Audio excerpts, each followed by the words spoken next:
Okay, hello chess players. I got a request from a viewer to cover the Max Lange attack, which would begin after e4, e5, knight f3, knight c6, bishop c4, knight f6, d4, e takes d4, castles, and then we would have something like bishop c5, e5, d5, e takes f6, takes on g7, rook g8, and this begins the Max Lange attack, or somewhere in there begins the Max Lange attack. Anyways, if you like content like this and want to see more of it, please hit that subscribe button and click on your notification icon. So, I thought that I covered the Max Lang attack in other videos, and I guess I sort of didn't because like the Max Lang attack isn't something that we see a ton of in modern practice because one side or another typically avoids it.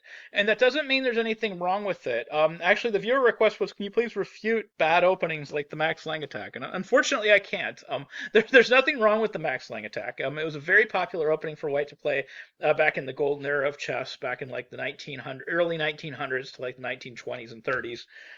It was a very popular opening, and it got played a lot. Now, the issue is one of the reasons it doesn't get played in modern practice is people do prefer other move orders. After e takes d4, for example, people typically play e5 here in the modern era to try to get an advantage with white. The point being is after something like d5, bishop b5, and then say knight e4, knight d4, these lines are supposed to be slight edge white. And of course, I'm leaving a lot of details out. There's a lot of chess to be played from here, but these positions are supposed to be slight edge white. And of course, the alternative to d5, like something like knight g4, it's also just like after castles, these lines are supposed to be slight edge white as well. Like an example would be like bishop e7, rook e1, d6 takes on d6, queen takes d6, b3 is considered slight edge white according to theory. And again, this is very glossing over the theory. There's a ton of chess to be played from here, and there's a lot of theory that you need to know from here.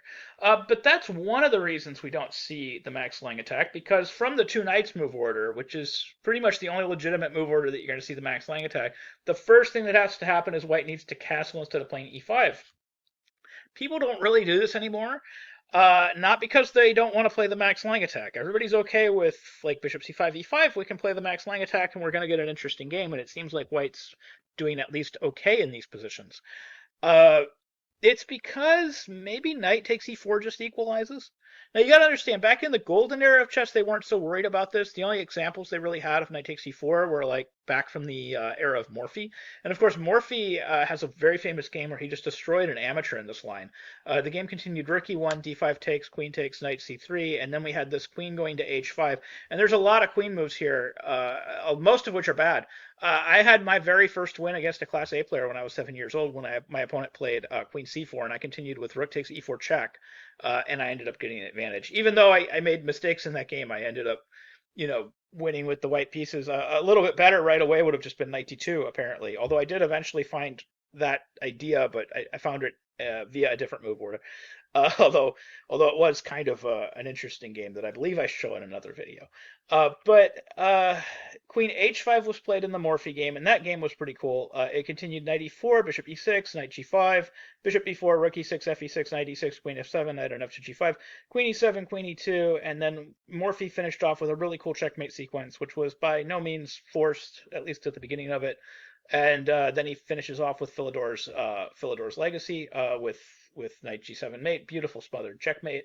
And of course, when you see a game like this, you go, oh well, definitely this is the direction that we need to go. And obviously, something is horribly wrong here after knight c3. Well, not really. Like queen f5 is probably just equal, and it's probably difficult to get anything other than equality. You can still play knight takes e4, and then it is important here that black continues with bishop e7. Probably after bishop e6, it's still advantage white. We could play something like knight d4, queen d4, and then on bishop e7, you could actually just go for the pawn. You could play bishop g5, queen takes g7, and then after queen g5, you're up a clean pawn. That should be slight edge white. So that's one option. The But against bishop e7, it seems difficult to get anything. Like bishop e7, probably best is bishop g5 again. f6, knight d4, probably just the same idea. Takes, but then castles. Bishop d2 is probably just equal. Pawn structure is symmetrical. White has a little bit more development, but black has the bishop pair. So we're not getting anything out of this. This is just equality. And this is probably the main reason that you don't see people going into the Max Lang attack, at least on the highest levels, is because you have to have some reply to knight takes e4, and and hopefully not just get a completely equal position. I guess the Nachmanson gambit and stuff like that is still possible. So anything's possible, but for the most part, it's very difficult to avoid a complete equality here with white. So anyways, going into the max Lang, bishop c5, e5, d5 takes, rook g8. What are the main lines here? So rook e1 check should get played, bishop e6, and now bishop g5. So now at this point, I think if you're playing the black pieces, you really have to play bishop e7. It is so easy to get in trouble with either queen d7, but especially queen d5. Queen d5 is probably just a blunder. And I think it's a very common move. I've seen this move at all levels. I actually have games in my database where grandmasters have played this move with black and lost with the black pieces. Basically, queen d5 allows this development with tempo, the same Morphy idea, going all the way back to that Morphy versus amateur game played back in the 1800s. Uh, so, so played back in 1859 in Paris. Knight c3, same concept. Knight c3 attacks the queen has to move, and then knight e4, and then after rook g7, knight h4, and that poor queen is run out of squares. You basically have to lose the queen. Knight g, obviously, if you look at all the queen moves, none of them work. Queen e5, knight f6, you pick up the queen with the rook. Queen d5, knight f6, you pick up the queen just via fork. So I have a game from this. I have Rahil versus Fedosov, played on chess.com back in 2022. Continued rook g5, knight f5, rook takes on f5, and then we have g4, rook e5, f4, d3 check, takes on c5, rook takes c5, f5, and of course, white has a queen for a piece. So that is clearly decisive advantage white, and white did in fact go on to win. Even a GM couldn't make up for the deficit of essentially an entire queen. So bishop g5, we definitely do not want to play queen d5 at the very least. It's just a tempo loss after knight c3. So queen d7 is a reasonable alternative that we could try, but it seems like white's doing pretty good after knight on b to d2. And we have games that go all the way back to the early 1900s, and of course we have several games, maybe even in the golden era of chess that follow this type of stuff. But I'm following Mises versus Moroxi, played in Prague back in 1908. Continued bishop e7, knight e4, rook g7, bishop e7, and then queen e7. Now I've got a more current game that continues with the better move, king e7. So if you are going to play this, I would definitely try this improvement. But even my current game didn't turn out spectacularly well for black or anything. But queen e7, and then we had knight d4, castle's queenside, knight c6, bc6, and then we have queen f3. And yeah, the position is clearly advantage white. Black's pawn structure is completely messed up. The pawns are equal. The only downside, of course, with white's position is that black does have some very clear anchor points for his pieces. Like he can play bishop d5, and he has the bishop versus the knight, and it's not so clear how white is going to convert this pawn structure advantage. And in fact, the Mises versus Moroxi game did end in a draw. So that's probably slight edge white, but the possible improvement is something like king e7, which we have a modern game of. We have Magam versus Pablo Moran, played in Barcelona back in 2024. That game continued rook to g8, then we have g3, then we have rook g4, h3, and white won. So it's kind of a short game. Probably we need more exploration here. The computer didn't think that it was a terrible thing for black to try, but maybe rook g4 itself is certainly a mistake, but probably even just resigning after h3 is a mistake, or maybe they just didn't have the rest of the notation available. But all that being said, queen d7 or queen d5 are both probably questionable. You should probably just play bishop e7, which makes sense. You want to get your dark squares covered up so that you can castle queenside. This has got to be the idea. So then we're going to have bishop takes e7, queen e7, and then knight takes d4, and then rook to d8. We're going to have pawn to c3, rook takes g7, and now you have two options here with the white pieces. I would say the boring option is to play a queen sacrifice. Now, usually when you play a queen sacrifice, it's not boring. In this case, it pretty much kills the position.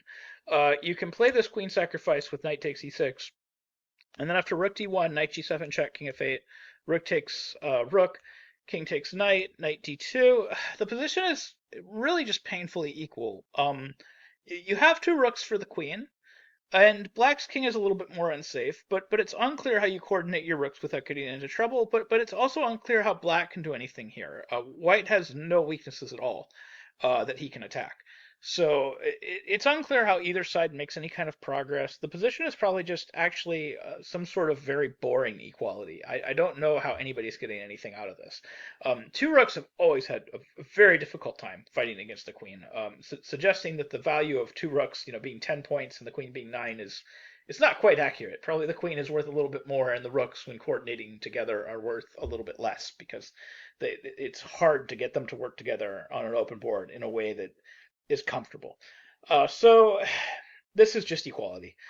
So the other option that's available to you is, instead of something like knight to e6, you can try something along the lines of g3. And this was actually tried in Slowicki versus Shirov, played back in 2021.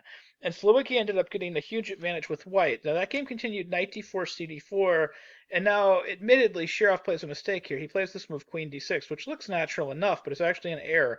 According to the engine, just rook g4 is just supposed to be equal. So basically going after the pawn with the rook instead of going after the pawn with the queen.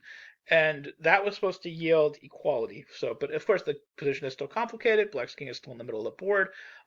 White's light squares are still weak. There's still a lot of chess to be played here, a lot to fight for. It's really not clear who's better at this point, but the computer gives equality. So after queen d6, we had this really great move, knight c3. Queen takes d6, queen h5, and now there's this immediate threat. Rook takes e6, winning a bishop, so queen f6 is forced. And now this knight is coming into the game with tempo. Knight d5 hitting the queen. We had queen g6, knight c7 check, king f8, queen c5 check, king g8, rook a to d1, rook takes d1, rook takes d1, and then we had h5 because, of course, rook d8 is a threat, so we got to make an air hole for the king, h5. And now the game continued with knight e8, and eventually white did go on to win after a whole bunch of further adventures. So he did manage to convert the win. This was Slowacki versus Shirov, played on Chess.com back in 2021. And I'm not sure if this was a blitz game or some other type of game, but it was White did manage to convert after 98, even though that wasn't even remotely the most accurate move. The easiest way to convert, according to the engine, was just knight takes e6, f takes e6, rook to d8 check, king to h7, and then simply queen c4. And this position is decisive advantage white. White is up white is up a pawn here, and on top of that, the black king is still exceedingly weak, and there is no real way to fix either one of those problems. So this would have been the easiest way to convert the advantage. So I would say probably the most you can hope for if you want to play the black pieces is some type of equality. But you're still going to have to play a position that's got life left in it. It's not going to be a simple equality. I would say definitely go down this line. Play bishop e6 against bishop g5. Make sure you retreat with bishop e7 if you want to play the black pieces here. And then after bishop takes e7, queen e7, knight d4, rook d8, c3, rook g7. Now, if you're playing the white pieces, I would say you have this option to play either the queen sack with knight takes e6, or you have the option to play, this other line beginning really with pawn to g, either beginning with knight e6 or beginning with pawn to g3. This other line is also a very reasonable way to try to play chess moving forward from here. So anyways, I hope you found this video helpful. I hope you learned something new about chess. I hope this helps you play maybe both colors. If you wanted to play black, maybe this gives you some ideas. If you wanted to play white, maybe this gives you some ideas. And maybe it'll even give you some starting points of kind of where to work off of if you're working out this theory at home. And of course, you can look at this with your own engine and try to figure out if you have improvements here or different places where you can go differently. I would say, like, for the guys that come to this channel that are like, really, really top players, I would say the biggest problem you're going to have with the Max Lange Attack is it's just not going to come up that much. You're going to want to deviate earlier with e5, and your opponent is going to want to deviate earlier with knight takes e4, and that probably should be the focus of your study. But for club players that still see this type of thing on a regular basis, or if you have castles kingside in your repertoire and for whatever reason you're not worried about knight takes e4, you need to know the Max Lange Attack. This information is going to be very, very useful. So anyways, I hope you found this helpful, useful, and can use these ideas in your own games. Thank you very much for watching.